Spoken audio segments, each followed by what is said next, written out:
Hey guys, and welcome to my channel. My name is Tyler Camille, and I'm so happy that I finally filmed today's video. We're doing a get ready with me while I talk about some advice that I would give to my younger self. I wrote down at least 10 things that I want to share, but I also want to hear what you guys have to say in the comments. Let me know any words of wisdom or advice that you would have shared with your younger self. But without further ado, let's get started on today's video. So I wish that one thing that I could tell my younger self is to literally just trust in the fact that God has you on your own individual path. It doesn't matter how much you level up in life. You're always going to find somebody out there who has more money than you, a better house, a better car, whatever. But until you learn to be truly content with what God has blessed you with, you'll never be satisfied. There's literally nobody else in this world that is you, and that's your superpower. He created each and every one of us with a very unique design. We are created in His image. We are fearfully and wonderfully made. Bask in the fact that you are very rare. You cannot be duplicated. You cannot be recreated. There's only one of you. So you just gotta kind of make the most out of the life that you have been given. As a recovering perfectionist, one thing that I have been really trying to implement in my life is just taking things step by step. One lesson that I would tell my younger self is to not focus so heavily on the end result, but really just enjoy where your feet are. You have to learn to appreciate the small steps that you're taking in order to achieve this big lofty goal. If you categorize success as only you reaching a specific destination, then you will constantly just be overwhelmed and burnt out. You have to learn to celebrate the small wins. You have to learn to really break down the bigger picture into smaller steps and just focus on simply putting one foot in front of the other. That's been really helping me lately because I've been so overwhelmed, feeling like, oh my gosh, I have so much that I want to accomplish, and forgetting that I'm still really young and that I have time. Like, oftentimes we can just feel so rushed because we're comparing ourselves to other people, but you just have to trust in your own individual journey. Take things day by day, step by step. Learn to celebrate the small bits of success instead of focusing so much on the end destination. Whenever you learn to do that, then you will be happier and you won't burn out as easily because you're saying, okay, although I haven't made it ultimately to my destination, I can still celebrate the fact that I'm not where I was 2 months ago, 3 weeks ago, 2 days ago. Just waking up every single morning and asking yourself, how can I become 1% better? How can I just take one step today that will get me closer to my goal? And that's just really embracing the growth mindset. Another lesson that I have been learning is to not look at failure as the opposite of success, but rather look at it as a necessity whenever you are trying to accomplish a specific goal. The most successful people in this world are people who failed a bunch of times, people who had the audacity to put themselves out there, who were not afraid of rejection, or maybe they just worked through their fears, because oftentimes we can be so afraid of failure that whenever we don't succeed on the first try, the second try, the third try, we just give up entirely. You can oftentimes feel like it's either all or nothing, like it's either I hit the specific goal or I'm a failure. But at the end of the day, like, you have to keep on trying. Whenever you study statistics, sometimes the success of a company doesn't look like just a straight line. It oftentimes fluctuates. Ultimately, it's going up, but it doesn't just have a straight line. It goes like this, it goes like that. It keeps on going up. Failure to me does not look like imperfection necessarily. Failure to me looks like giving up entirely. You have to really learn the art of tenacity, the art of perseverance, the art of never giving up. Even if everybody is telling you no, you have to keep on trying. You cannot expect perfection out of yourself every single time. Sometimes you have to allow yourself to fall. Sometimes you have to allow yourself to be a beginner. Everybody has to start somewhere. And so just giving yourself grace and remembering that it's not a matter of how long it takes you to get to a specific goal, but just the fact that you get there in general. Remember your why, because you will face so much rejection. You will have so many people telling you that it's not possible. Nothing worth having is ever going to come to you easily.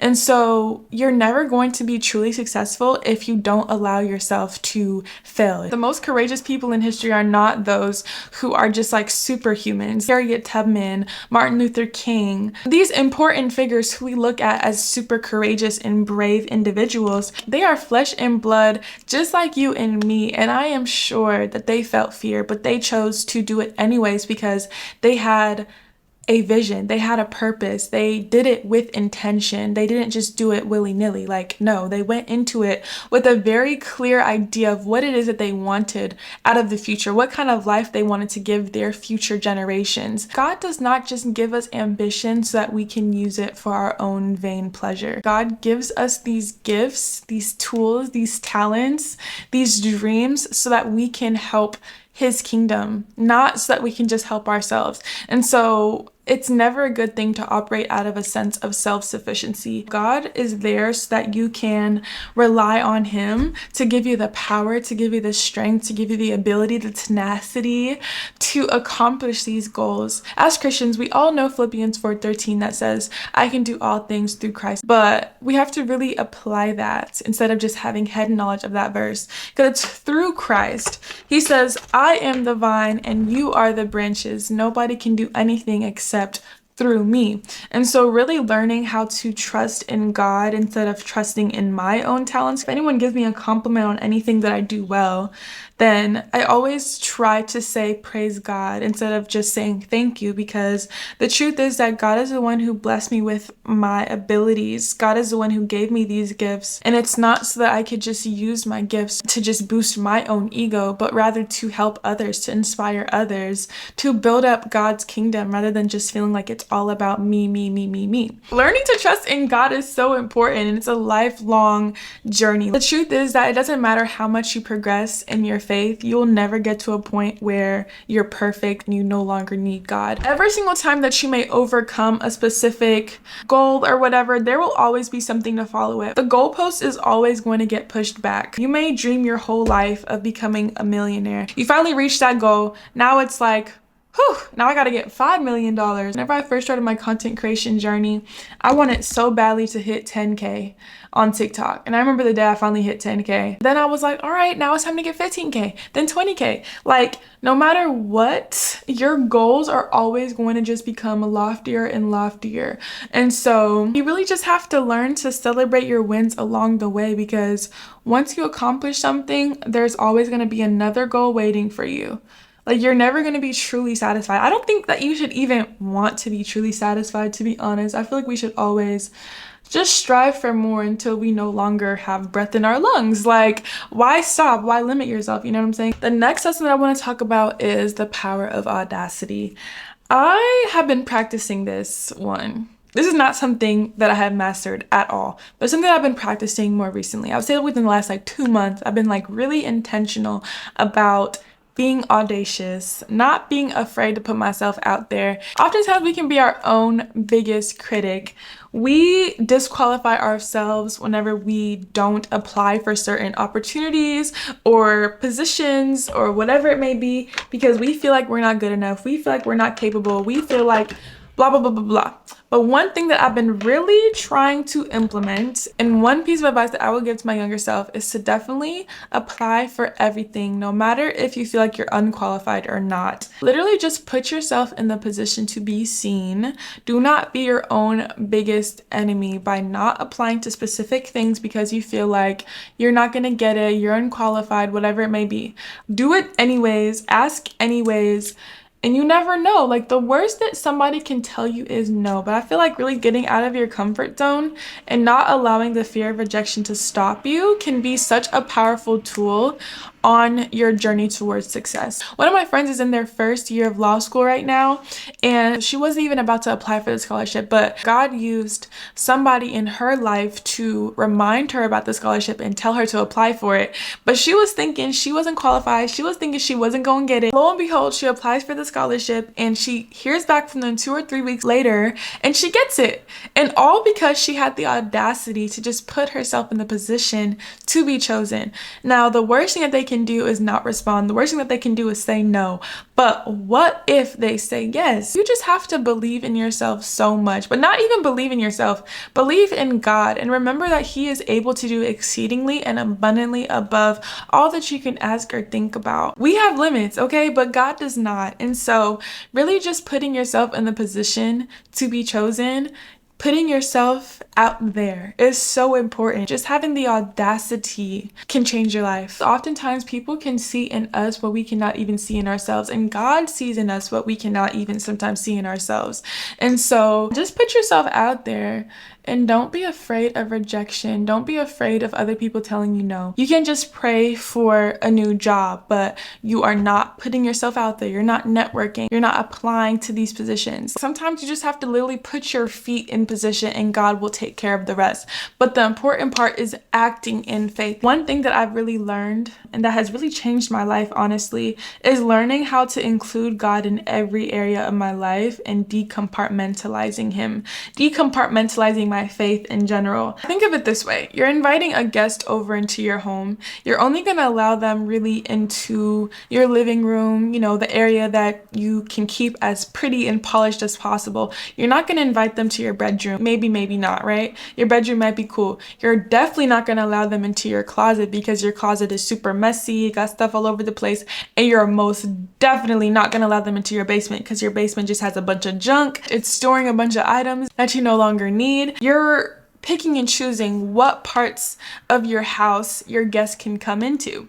But what I learned is that you really cannot compartmentalize your faith. You cannot say, okay, God, you can come into this area of my life, but those other areas, absolutely not. You cannot go into the closet. You cannot go into the basement. You cannot step over there because it's just a little bit too messy. It got a little bit too much baggage. I've been storing stuff for years over there and I don't want you to touch it. I don't want you to enter into that place.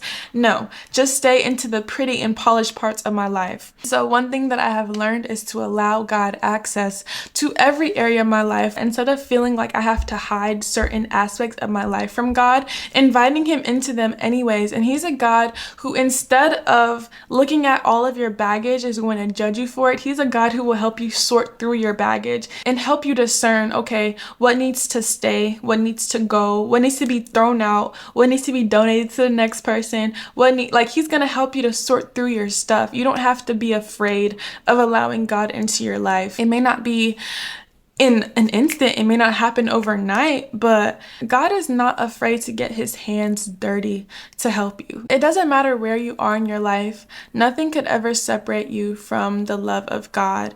And so learning how to invite God into the most intimate aspects of your life is something that has really helped me. Instead of feeling like I have to sanitize my prayers, I can come to God just as I am. I don't have to put on a facade. I don't have to be perfect in order to come into His presence. I know that He is a holy God that I should fear, but that does not mean that I have to put on an act in order to get to know Him. God can see right through all of that. And so learning how to be vulnerable, learning how to just simply be myself and say, God, this is all of me. Take it or leave it. Be genuine, be open, be honest with God.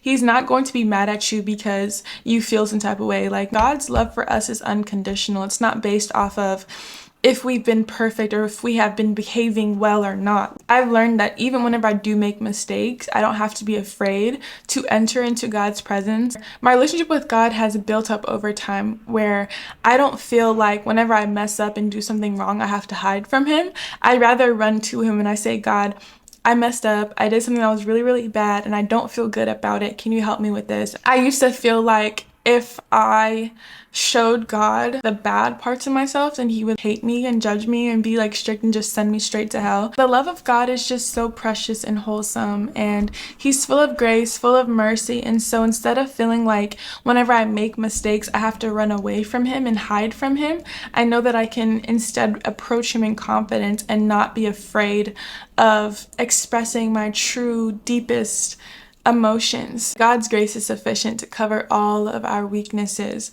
And so even in moments of weakness, I don't feel like I have to hide from God. In moments of sadness or moments where I know that I've fallen short, I don't have to be afraid of God. I can instead approach Him in confidence, knowing that He's going to take care of me. I wish that I could just tell my younger self, don't be afraid of God, but rather get to know Him, get to know His true character, get to know how much He really loves us.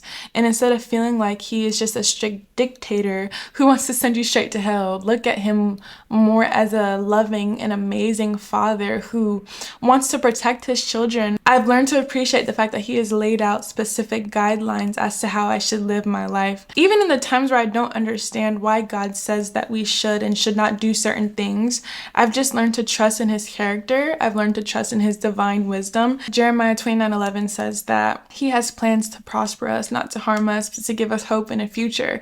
And so whatever guidelines that he has set out for me in the Bible, whatever word he has spoken over my life, I know that I can have full confidence in him that no matter what, it will always lead towards my good. I know that if my life is in his hands, that I never have to worry about another thing. Learning how to really trust in God, it's a never-ending process. I don't think that I'll ever get to a point where I feel like, yep, I've completely learned how to trust in God. I've completely learned how to have faith in God. Like, no, it's a constant thing. It ebbs and it flows. Sometimes you really trust God. Sometimes it's like, God, what are you doing?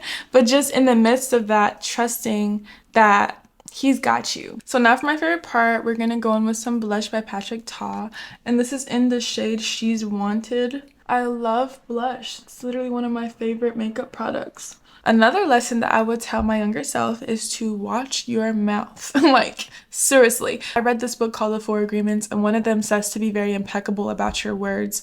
Be very mindful of the things that you say because the power of the tongue is so real. Whenever I wake up, I have a list of affirmations that I say to myself to just remind myself of my purpose, to remind myself of my reason why, to remind myself of who I am. Like, really staying locked in on the vision, staying locked in on my identity, who I am in Christ, most importantly, and just remembering that I have the ability to use my tongue to speak life, to breathe life into my dreams, to breathe life into other people, and just being very mindful that you have so much power within you, and using your power, using your tongue for the greater good instead of just using it all willy-nilly. Saying every single morning to myself, I am fearfully and wonderfully made. I am a woman of purpose. I am a child of God. I have God's favor over my life. I am the head and not the tail.